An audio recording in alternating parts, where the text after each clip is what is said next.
Oikein hyvää perjantai-aamua täältä Tampereelta ja tervetuloa tähän Vertex Inde keittiösuunnittelun uusien ominaisuuksien esittelyyn.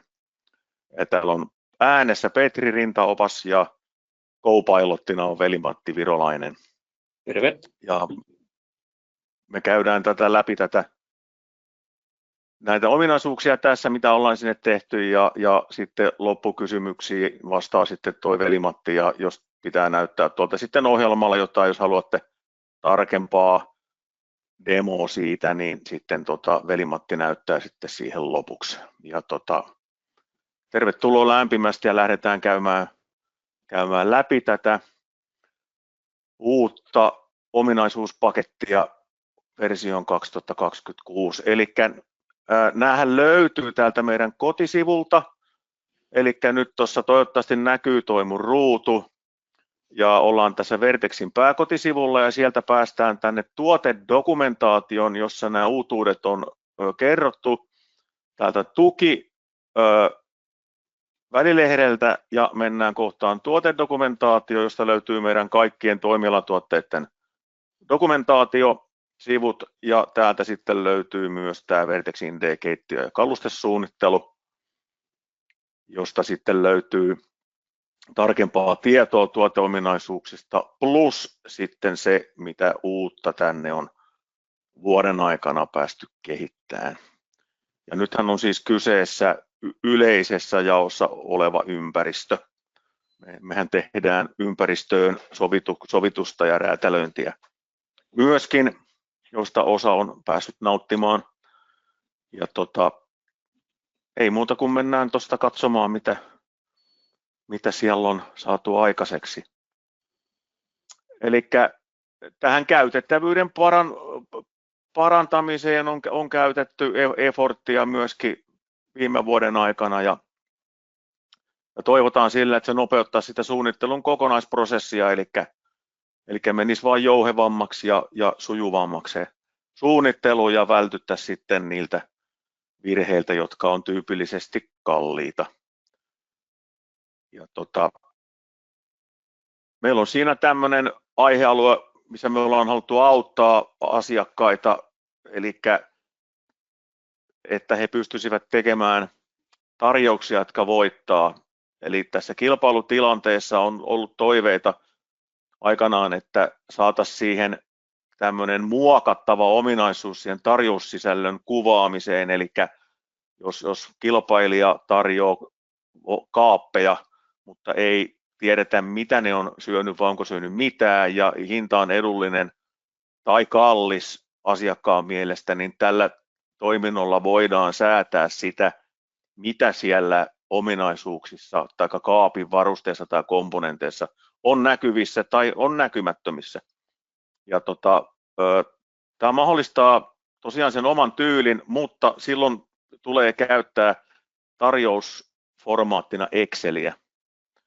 Ja tämän pystyy pääkäyttäjä sitten itsenäisesti konfiguroimaan, ja pääsääntöisesti nämä ja oletusarvoisesti ne komponentit, joita siellä voidaan muutella ja mikä näkyvyyttä saadaan niin kuin eri tavalla esiin, on lueteltu tuossa, eli ovet, vetimet, saranat, laatikot ja hyllyt on siellä tällä hetkellä oletusarvoisesti säädettävissä, ja nämä tehdään siellä sovelluksen tietokannoissa, joka pääsee sieltä ylätoimintonauhalta vasemmasta laidasta, sovelluksen tietokannat, muut ympäristöasetukset, joista päästään sitten tänne tarjouksen rivit ja tarjouksen sarakkeet säätöosioon, ja ne on tuossa väreillä merkattu, ja te pääsette tänne näitä kyllä katsomaan tuolta kotisivujen kautta, ei tarvitse näitä ulkoa muistella, toki meiltä voi tätä kysyäkin, mutta joka tapauksessa noin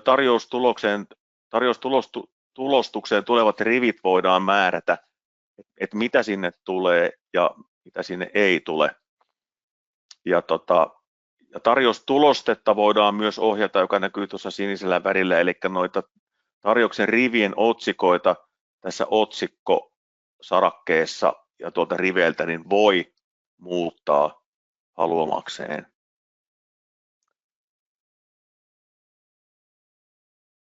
Ja hommahan menee niin, että siellä hinnoittelupelissä valitaan sitten se tulostusohjelma, Excel tai Word, tai sen voi valita myös oletusohjelmaksi.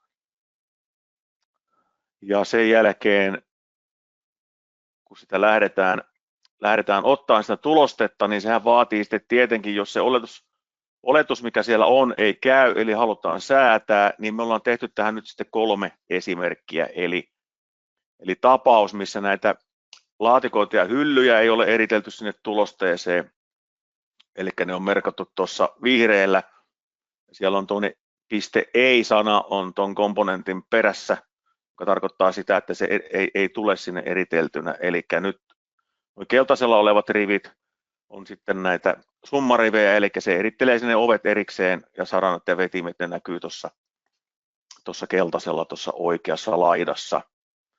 Ja tässä tämä tapaus esimerkki 1 ja esimerkissä 2. Nämä hyllyt ja laatikot on sitten mukana, mutta on eriteltynä sinne kalusteen alle, eli sitten laatikko ja hylly .ei on poistunut sieltä ja tuohon osasumma sarakkeeseen on tuotu sitten tuo numero 1. Ja sitten siellä on oikeassa laidassa tuo järjestys, mutta siihen voi Veli-Matti sitten kertoa yksityiskohtaisesti, että miten tuo säätö sitten vaikuttaa. Mutta nyt sitten oikeassa laidassa näkyy sitten vihreällä nuo laatikot siellä kalusteen alla ja hylly näkyy sitten sinisellä rivillä tuossa sen kalusteen alla, missä se esiintyy. Ja se on tuonne hyllylevykin vielä toinen, en ole näköjään sitä muistanut highlightata, mutta sielläpä se näkyy. Sitten on tapaus 3, missä kalusteen alla ei ole mitään komponenttirivejä, vaan ne on kaikki eritelty omina riveinään ja summinaan sitten tuohon tarjouslistaukseen. Tämmöinen on nyt mahdollista. Ja sitten kun ollaan siellä hintapelissä, niin siellähän nyt voidaan ottaa tuohon tarjouslomakkeeseen uusi kuva painamalla tämmöistä ota kuvanappulaa, eli ei tarvitse lähteä tekemään sitä laskentaa niin kuin uudelleen, vaan voidaan sitten ottaa se kuva siellä loppuvaiheessa. Tosin silloin on tehty joku temppu sille, eli esimerkiksi mä olen tässä avannut tuon oven siihen tarjouslomaketta varten, tai se voi olla ihan joku tahansa muu mallinkääntö tai mikä tahansa, kun se vaan on muuttunut, niin sitten vaan painetaan ota kuvanappulaa, niin meillä on lomakkeessa sen jälkeen uusi kuva. En ainakaan näe, onko käsiä vielä noussut tässä vaiheessa pystyyn tai mitään sieltä tullut. Hyvin esitetty, ei ole kellään mitään kysyttävää, ainakaan vielä. No niin. Hyvä, mennään sitten eteenpäin asiassa. Ja me ollaan tehty myös parannusta tuonne asioihin, jotka liittyy työstögeometriaan, eli siellä voi pääkäyttäjä itse ottaa nämä vaakausien poraukset hallintaansa siten, että voi määritellä käytännössä sääntöjä, miten nuo reijät ja millä etäisyydeltä ja millä logiikalla, eli kyseessä on niin kuin käytännössä tapitussäännöstö.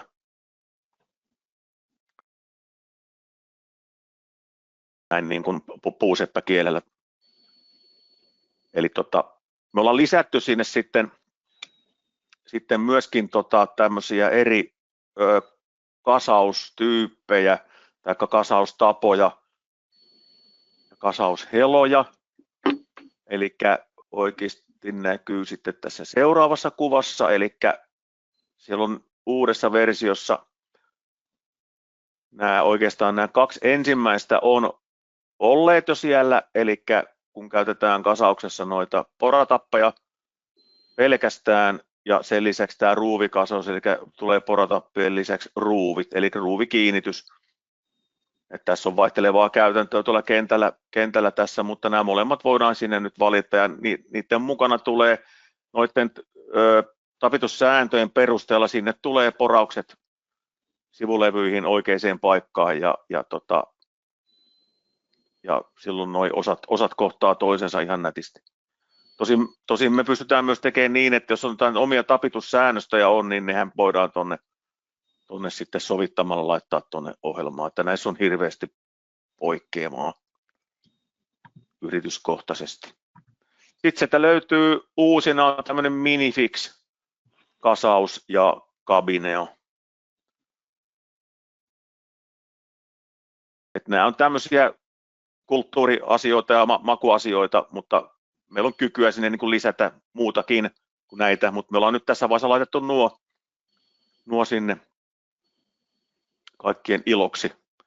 Ja tuossa sitten todistusaineisto siitä, että sinnehän ne niin kuin syntyy sitten, kun ne työstöt on siellä ohjelmassa ajettu. Ja niitähän voi tietenkin katsoa sitten niin kuin ruudulla niitä työstöjä ennen kuin niitä lähtee siirtämään sinne NC-linkin kautta sinne CNC-työstökeskukseen. Sitten meillä on näkyvyyttä lisätty ohjelmaan koskien lähinnä nyt tuommoista asiaa kuin, että miten noi eri reitystyypit siellä,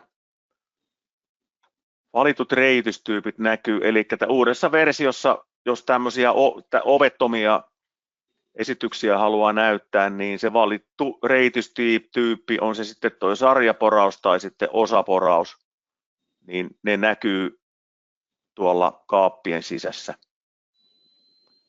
Ja se osataan sarjaporaus, niin se voidaan sieltä kalusteasetuksista valita niin kuin yrityskohtaisesti, mutta se voidaan valita sitten myöskin projektille tai se voidaan valita sitten projektissa huonekohtaisesti jopa tämä, jos semmoiseen tilanteeseen tulee, mutta tietysti pääsääntöisesti yritykset tekee samalla tyylillä niitä aika pitkälti. Mutta toi on tuommoinen, joka tuo sitten sitä informaatiota, että on monet kysynyt, että ne ei näy siellä, niin nyt me ollaan tuotu ne sinne näkyviin. Ja ihan pieni sivuhuomautus tuossa, niin hyllyjen sijoitukset menee nyt niiden reitysten mukaan. Joo, se tulee oikeastaan tässä sitten. Okei. Tässä seuraavassa kuvassa. Eli tuossa vasemmalla käytännössä niin toi hylly tuo nuo poraukset ja oikeassa kuvassa hylly asettuu tuon sarjaporauksen mukaisesti.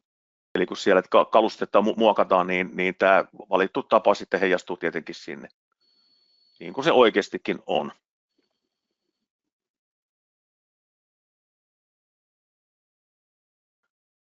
Sitten meillä on videointityökaluun tullut uusia juttuja, jotka on tässä sitten kerrottu. Nämä koskee oikeastaan niin kuin meidän kaikkia tuotteita, eli siellä on tuo tallennettavan alueen valinta, sinne on tullut parannusta.